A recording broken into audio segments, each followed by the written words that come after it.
hanya tinggal satu langkah lagi, yaitu dukungan atau support daripada vendor atau beberapa rekan kita lah. Kayak tinggal itu saja saya perhatikan.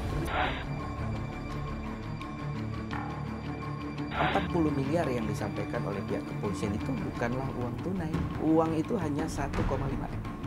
Jadi uang untuk memberangkatkan jemaah dan untuk melunasi utang itu dari mana?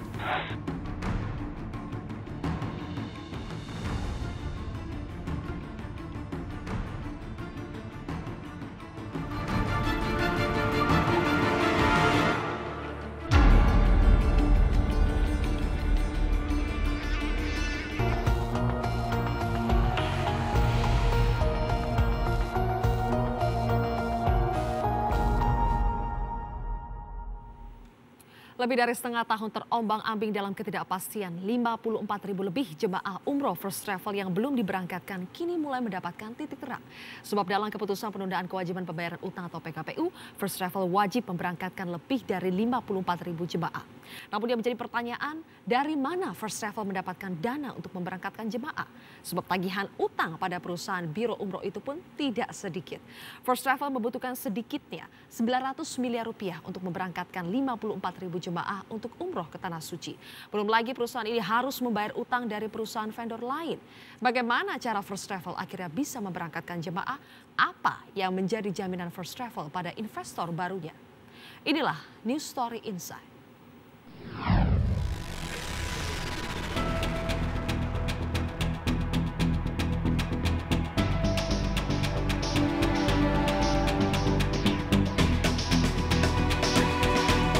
Tim NSI menghadiri rapat kreditur dan debitur yang membahas rencana perdamaian antara PT First Anugrah Karawisata atau First Travel dengan para jemaah yang bertindak sebagai kreditur di Pengadilan Niaga pada Pengadilan Negeri Jakarta Pusat. Kami ingin melihat secara langsung bagaimana proses negosiasi maupun perdamaian yang berlangsung antara kreditur. Dalam hal ini adalah jemaah dan para vendor bersama dengan debitur, yaitu pihak dari First Travel.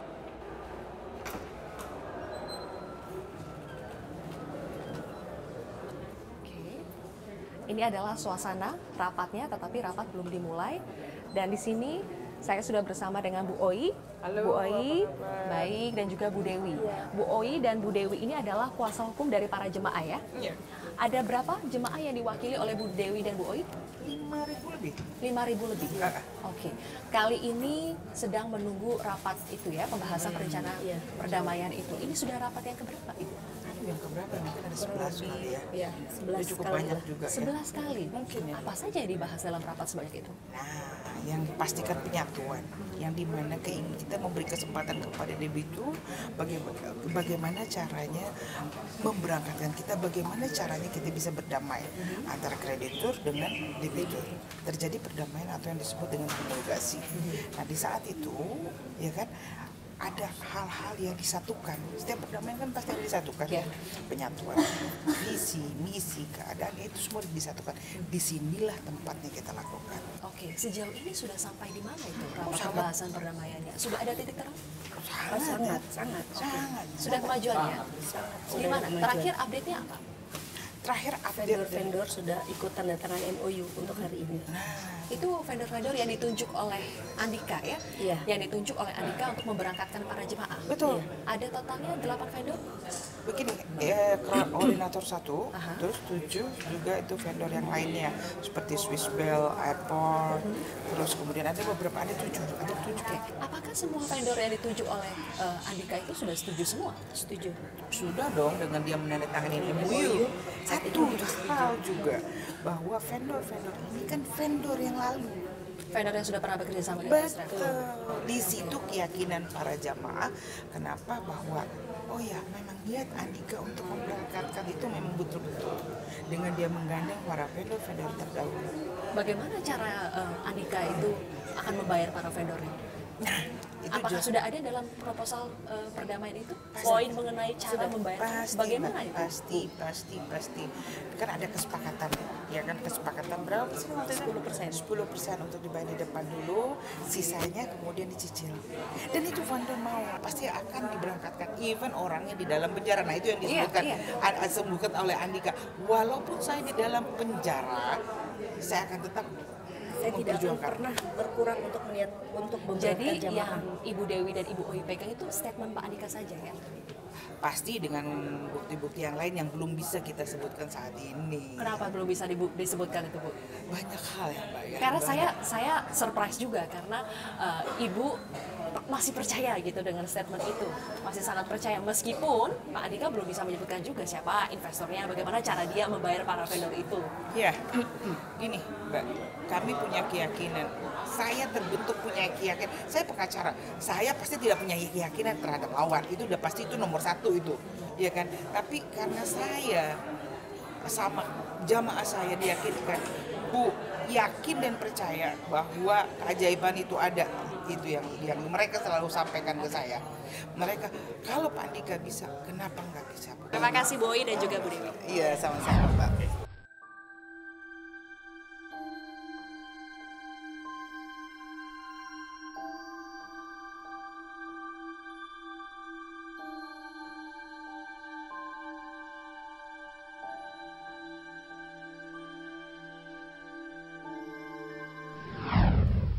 First Travel bukan saja berutang pada 54.000 lebih jemaah, tetapi juga pada sejumlah vendor yang mencapai 900 miliar rupiah. Bahkan First Travel pun menunggak pajak dan tidak membayarkan gaji karyawan, sehingga jika ditotal semuanya mencapai lebih dari 1 triliun rupiah.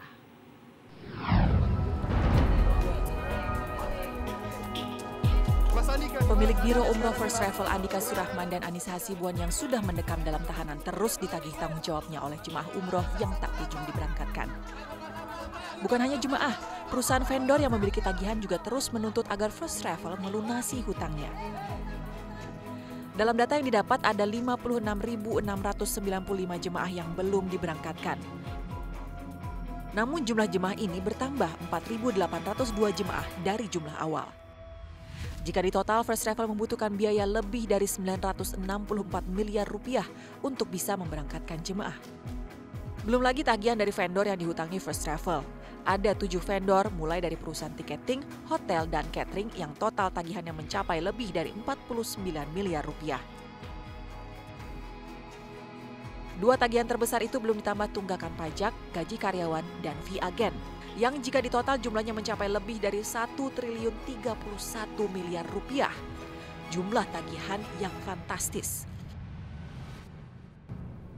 Namun apakah First Travel sanggup melunasi hutangnya kepada jemaah maupun vendor? Sebab menurut Barreskrim Polri, First Travel hanya memiliki aset sejumlah 40 miliar rupiah. Jumlah tagihan yang tidak seimbang ini kami tanyakan pada kuasa hukum First Travel, Rusdianto. Tim NSI menanyakan komitmen First Travel pada jemaah dan perusahaan vendor yang menagih dana mereka.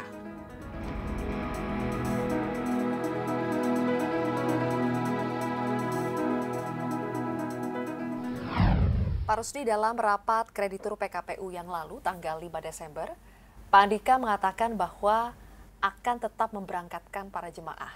Itu adalah poin utama dalam proposal perdamaian yang diajukan oleh Pak Andika. Pertanyaannya Pak, caranya bagaimana memberangkatkan para jemaah itu? Yang pertama tentunya ketika hal itu akan berjalan, semua dalam koridor yang namanya Prodam. Prodam itu adalah proposal perdamaian. Sebenarnya di dalam proposal perdamaian itu sudah tergambar teknis bagaimana tata cara pemberangkatan itu sudah tergambar di situ. Hanya kami tidak berbicara lebih teknis lagi berkaitan dengan pergerakan atau perputaran keuangan di situ. Itu yang membuat saya penasaran Pak, karena saya sudah baca juga proposal perdamaiannya. Di situ Pak Andika menunjuk ada total 8 vendor, Yes. 1 koordinator pelaksana, 7 vendor yang akan melaksanakan.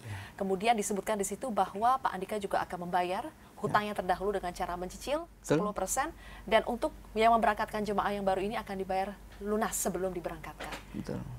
Karena begini Pak, kita tahu sekarang aset Pak Andika banyak yang sudah disita oleh kepolisian. Kemudian juga First Travel otomatis tidak bisa berjalan lagi sebagaimana dengan mestinya. Ya. Jadi uang untuk memberangkatkan jemaah dan untuk melunasi hutang itu dari mana?